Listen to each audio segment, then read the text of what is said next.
Imagine this scenario. Israeli fighter jets are flying over Syrian territory. Turkish F-16s are operating only hundreds of kilometers away. A Syrian airbase has just been struck, and suddenly one question is being asked across the Middle East. Could Israel and Turkey, the region's two most powerful military powers, actually face each other in the skies over Syria? This is no longer just a hypothetical question.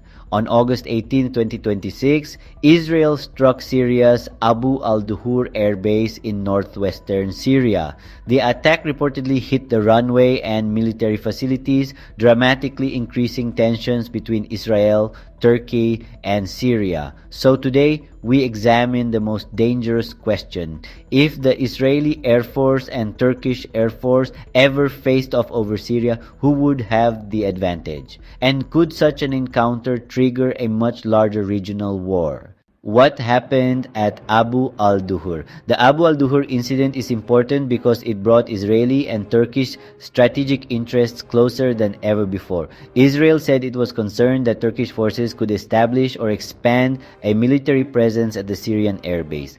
Turkey strongly denied that it was planning a permanent military deployment there. According to Syria, there was no plan to establish a Turkish military base at Abu al-Duhur. Turkish military officials had reportedly visited the area in connection with training and military cooperation. But Israel saw the possibility of a Turkish military presence as a potential security threat. And that is the key issue. Because once Turkish aircraft, radar systems, air defense systems, or military personnel become permanently established inside Syria, Israel's freedom to operate in Syrian airspace could become much more complicated. The United States has now been working to establish a deconfliction mechanism involving Israel, Turkey, and Syria to prevent misunderstandings and accidental military confrontation. Israeli Air Force, smaller but extremely advanced. Let's start with Israel. The Israeli Air Force is considered one of the most technologically sophisticated and combat-experienced air forces in the world. Israel operates the F-35I Adir, a customized version of the American F-35 stealth fighter. It also operates powerful F-15 and F-16 aircraft. But Israel's greatest advantage may not simply be the aircraft themselves, it is the entire system behind them. Turkish Air Force, bigger and closer to the battlefield. But Turkey is not Syria, and Turkey is certainly not an easy opponent. The Turkish Air Force operates a large and capable fleet of F-16 fighter aircraft. More importantly, Turkey has something extremely valuable in any conflict over northern Syria: geography. Turkey shares a long border with Syria. That means Turkish aircraft could operate from nearby air bases, receive support more quickly, and potentially maintain a much stronger operational presence over northern Syria. Turkey also possesses extensive radar infrastructure, airborne capabilities, drones, and a rapidly expanding domestic defense industry. And Turkish drones have already demonstrated significant battlefield influence in multiple conflicts. So while Israel may have the technological edge in certain advanced missions, Turkey could have an important advantage in numbers, proximity, and sustained operations near its own border. What would a real face-off look like? Now let's imagine the most realistic scenario. This would probably not begin with Israel launching a massive attack on Turkey and Turkey launching a full-scale air war against Israel. Instead, the danger would begin with a much smaller incident. For example, Turkish aircraft deployed to protect military activity in northern Syria. Israeli aircraft enter Syrian airspace for another operation. Both sides detect each other. Radars lock onto aircraft. Fighters move closer. Electronic warfare systems become active. And suddenly, a simple military operation becomes a potential international crisis. The most dangerous moment might not be the first missile. It could be the moment before the missile is launched. Because once an Israeli aircraft shoots down a Turkish fighter, or a Turkish fighter shoots down an Israeli aircraft, the political pressure for retaliation would become enormous.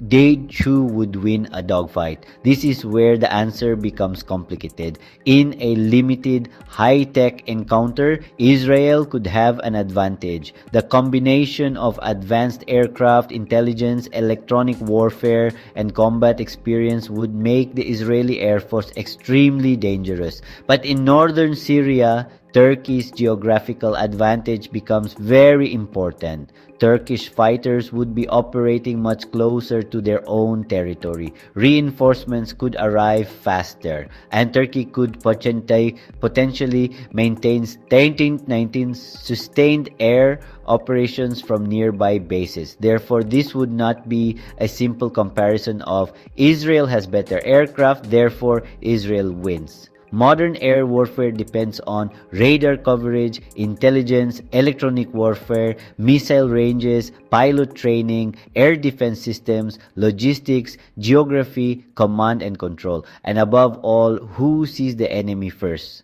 The F-35 factor. One of Israel's most important advantages would be its F-35I fleet. The F-35 was designed to operate in highly contested environments and reduce its detectability compared with conventional fighters. This could give Israel a major advantage in intelligence gathering and certain first strike scenarios. However, stealth does not mean invincibility. A modern battlefield involves multiple radar systems, sensors, electronic warfare platforms, and air defense networks. And Turkey would not necessarily fight this battle alone in a simple 1 versus 1 aerial contest. The political and military consequences would immediately become international.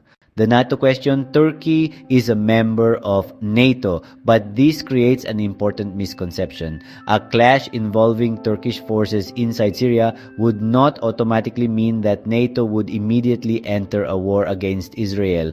The legal and political circumstances would be extremely complicated. NATO members would have to assess exactly what happened, where it happened, and whether the alliance treaty obligations were triggered. So Turkey's NATO membership is extremely important politically. But it does not mean that every confrontation involving Turkish forces outside Turkish territory would automatically become a NATO war. The recent Abu al-Duhur incident demonstrated exactly why Washington is concerned.